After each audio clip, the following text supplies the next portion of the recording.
First day in the books, a lot of really good work out there.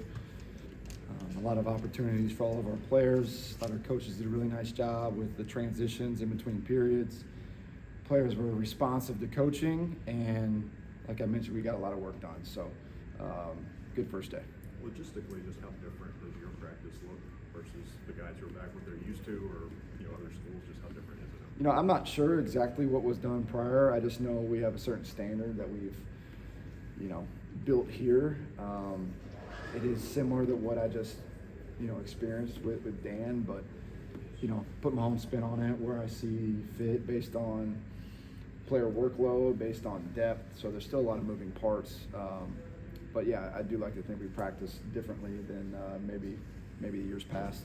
Spring is obviously different than fall. Are you all still doing like an install this week?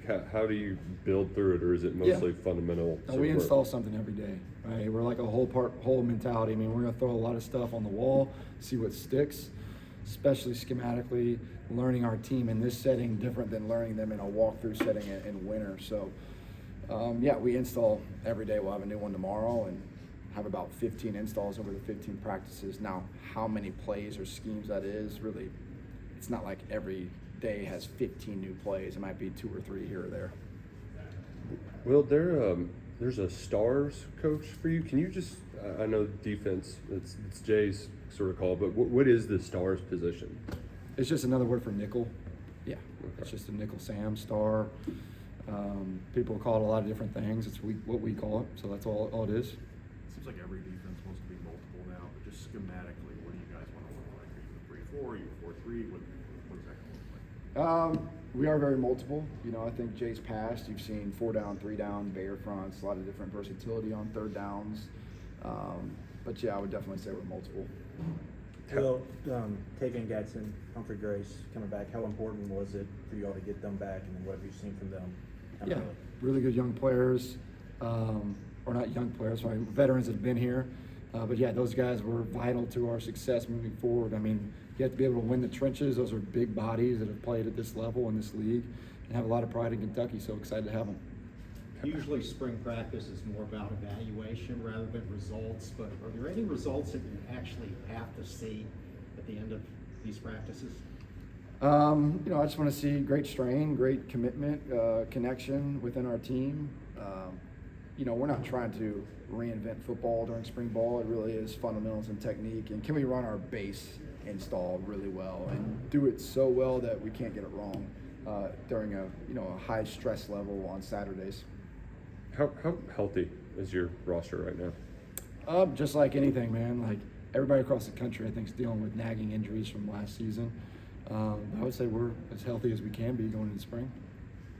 When you mentioned your spin that you like to put on the program, is there a particular imprint that you want people to say, hey, this is Will Stein football his first year? Yeah, I think I've mentioned it. Just playing with an edge, playing with a confidence that, is, resembles me. I was never the biggest player, but I always play with an edge, a chip on my shoulder, and that's what I want our players to embody is the spirit of me, but also, play smart, tough, dependable football. Obviously, somebody has to run out there first, second, third. How do you approach a depth chart in the spring? We don't have depth chart. We have a blue and a white squad that's intertwined.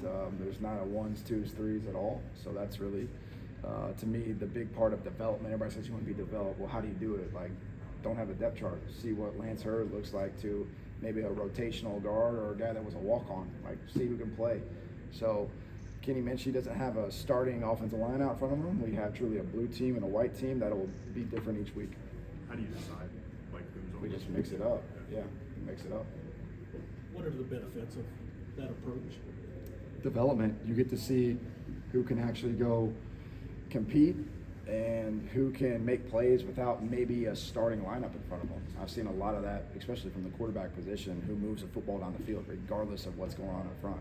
And in football, you're going to play multiple guys throughout a season. So the last thing I want is week 6 of the season, and we got to have a new person at a position that's never done it before. So we intermix the groups. We intermix people, different positions. X receiver might play Z receiver for a day.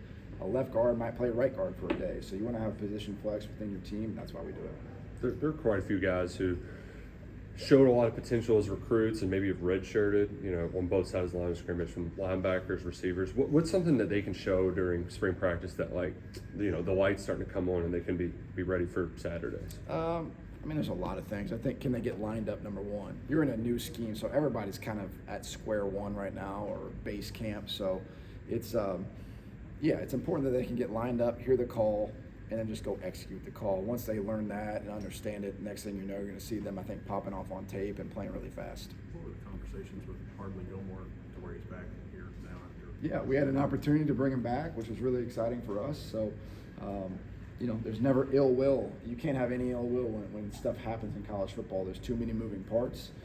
So we had an opportunity to bring him back and was really excited to do it. I don't think we've asked you since Mitch's announcement last week. Did that take you by surprise? Just one of those conversations? Yeah, I mean, I think it took a lot of people by surprise, but like I told Mitch, like, his career is, you know, I would say legendary for University of Kentucky. He's here for that long. Anybody that's here for that long is doing something right. He's got, 6 national championships to his name, countless All-Americans, all SEC. So, you know, he's a legendary person here, and I'm just really happy for him. You know, he's moving on to a new chapter in his life. So I think we all just got to support that. And like I told him too, when I left Oregon, what happened? The show rolled off. They hired Drew Manager. They're still playing football there. Here, Mitch, his show's rolling on, a new opportunity. We're still going to be playing football and basketball and women's tennis and everything. So it's the circle of life. So let's not get too hung up on it, and just you know, be excited and be excited about Kentucky football. Did he talk to you about that in the interview process as well? No, but I mean, you just roll with the punches, man. I'm a football coach. This is a sudden change, and shoot, we just got a sack TFL on defense, and our offense is back on the field and on the plus 45, and we're ready to take a shot and score a touchdown. So that's all I'm worried about.